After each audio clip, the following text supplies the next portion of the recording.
everybody. It is time for another 2021-2022 season preview.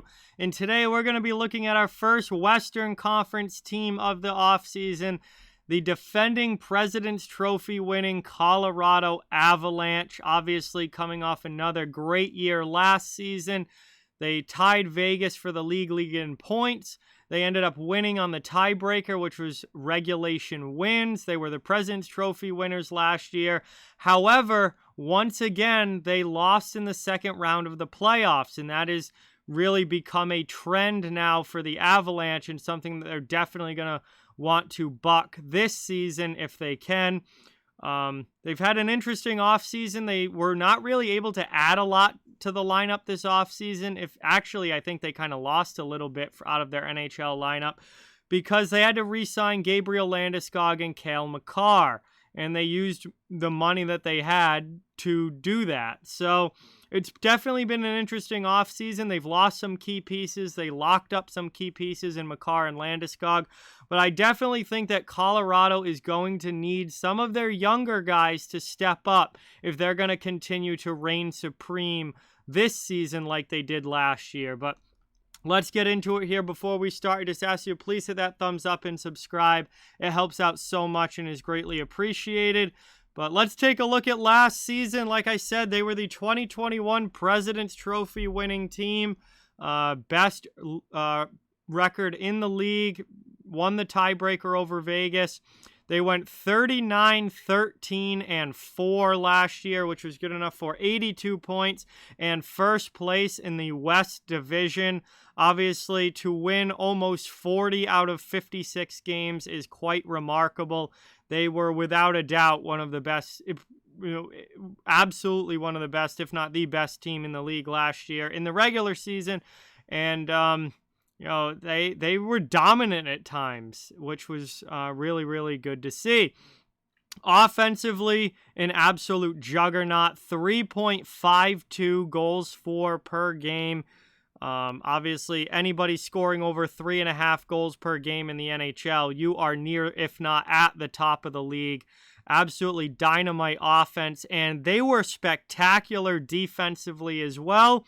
2.36 goals against per game, which is also close to top of the league, and just really, really good at both ends of the ice last year. Their power play operated at 22.7%, which is very solid. No real complaints there.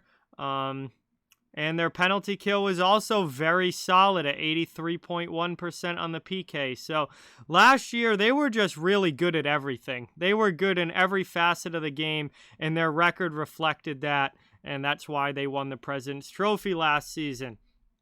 However, this offseason, there have definitely been some changes for Colorado. And I am going to start on the subtraction side of things because it's a longer list. And this certainly is not all of them. I tried to limit it just to the ones that were going to have the biggest impact at the NHL level. There were many more other depth guys who are not there anymore either. But Colorado lost a lot this offseason, starting with their Vezina-nominated goaltender, Philip Grubauer, who left in free agency for the Seattle Kraken. Grubauer is gone, and that led to them having to make a move for a starting goaltender that we'll talk about in just a minute. Defenseman Ryan Graves was traded to the New Jersey Devils. They were not going to be able to protect him in the expansion draft, which means Seattle was likely going to take him. And Graves ended up being traded, which obviously got Colorado something for him rather than losing him for nothing, but nonetheless, definitely a loss off the back end there. Forward Brandon Saad is gone. He was gone to St. Louis in free agency. Pierre-Edouard Bellemare, depth forward, is gone. Carl Soderberg and Matt Calvert, more depth forwards, gone. Connor Timmins was part of a trade for Darcy Kemper that they had to make to replace Grubauer. So Timmins is gone. Patrick Nemeth is gone off the back end, signed with the Rangers. And goaltender Devin Dubnyk was not brought back, and he's gone in free agency as well. And those are just the major NHL losses here, subtractions for Colorado. They lost some other depth guys as well that could be added to this list. And then on the other side, as far as additions go, obviously the big one is Darcy Kemper, who they had to trade for after losing Philip Grubauer. And Kemper comes over from Arizona. They absolutely need him to stay healthy this year because they don't have much else in goal. Defenseman Ryan Murray was signed. Obviously, they lost some D-men, so they needed to fill that out. Mikhail Maltsev was brought over from New Jersey in the deal for Ryan Graves. Look for him to have a shot to make the bottom six of this team this year. Defenseman Curtis Mcdermott was added in a trade with Seattle. Mcdermott will likely be the seventh D-man on this D-core. Forward Darren Helm was brought in, Dylan Sakura was brought in, and Stefan Matteau were all brought in free agency, likely to try and fill out some of these depth spots up front, because obviously they lost quite a bit up front as well as far as depth goes. So those are their additions. Obviously, the subtractions certainly outweigh the additions here for Colorado. And the big moves that they had to make was just keeping what they already had in Cale Makar and Gabriel Landeskog, which took up a lot of the cap space that Colorado had. So now it's time to move on here and look at my projected roster for the Colorado Avalanche this coming season. And I definitely think that there are spots to be had here. Forward group, Nathan MacKinnon, Mikko Rantanen, Gabriel Landeskog, obviously the top line. They're all going to probably stay together. Nazem Kadri, Andrei Burakovsky, JT Compher, Valerie Nichushkin, Tyson Jost, Darren Helm, Alex Newhook. I have Alex Newhook making the team.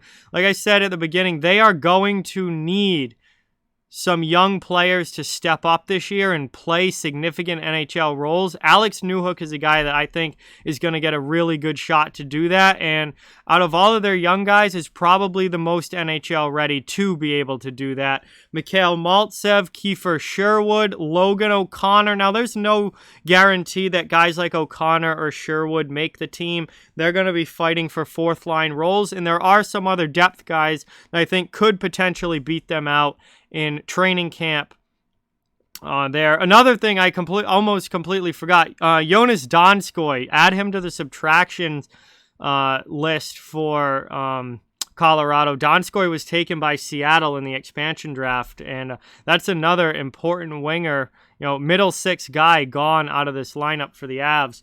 On defense, obviously, Cale Makar leads the way. Sam Girard is still there. Eric Johnson is looking like he's going to be back this season. He barely played last year. He hopefully will be healthy. Devon Taves. Ryan Murray, it's Bowen Byram time.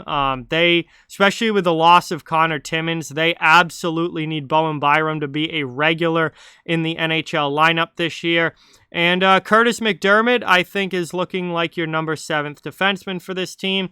And in goal, Darcy Kemper and Pavel Francouz is likely to be your goaltending duo. Francouz did not play last year, so he's almost kind of forgotten about, but he's likely going to be the backup for Kemper this year. And boy, do they need Kemper to stay healthy, because if they lose him, they are in trouble in net. They don't have much after Francouz, to say the least. So Darcy Kemper is going to be relied on heavily to be a top 10 goaltender for the Avalanche this year. And he can do that when he's healthy, but staying healthy has been an issue for him.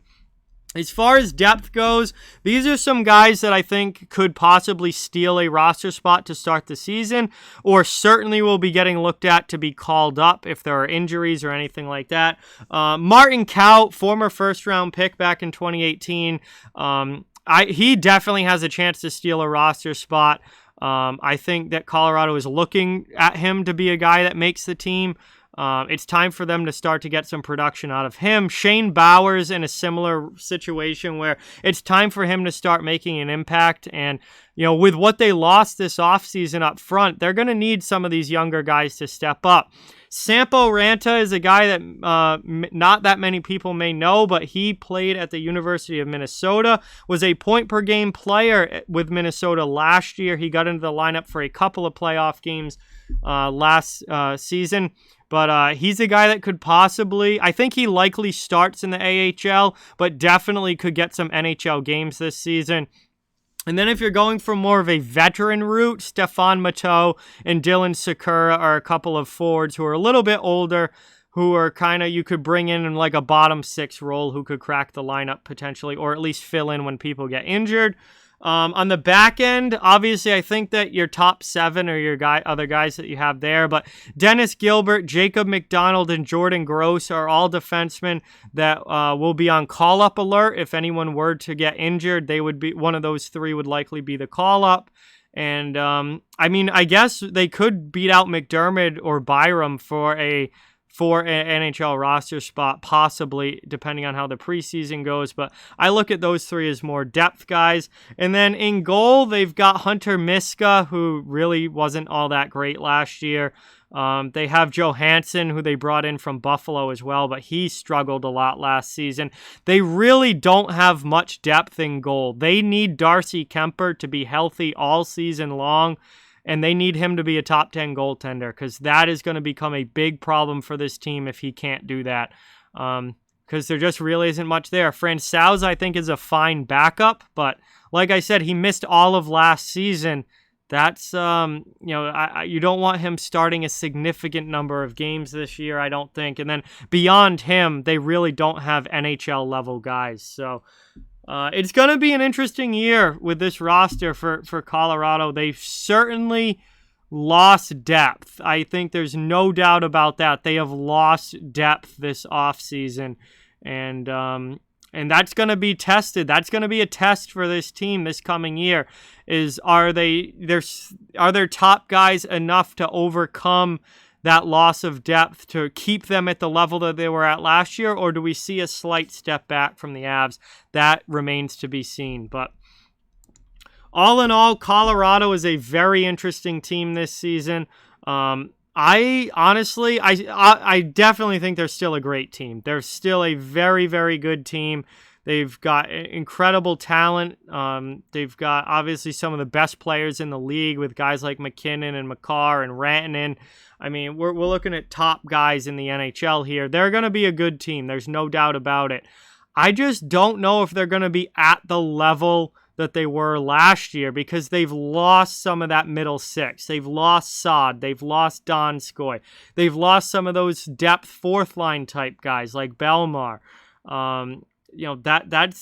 That whenever you lose depth like that, that does eat away a little bit at your lineup. And losing Ryan Graves off of that decor is going to hurt. You losing Connor Timmins is going to hurt. That puts a lot of pressure on Bowen Byram to step up and play a top six role right now. They need a big year out of Byram. And like I said earlier, they need a big year out of some of these young guys. Guys like Cow or Bowers or Newhook. Some of these young guys are going to need to step up because of the salary cap situation.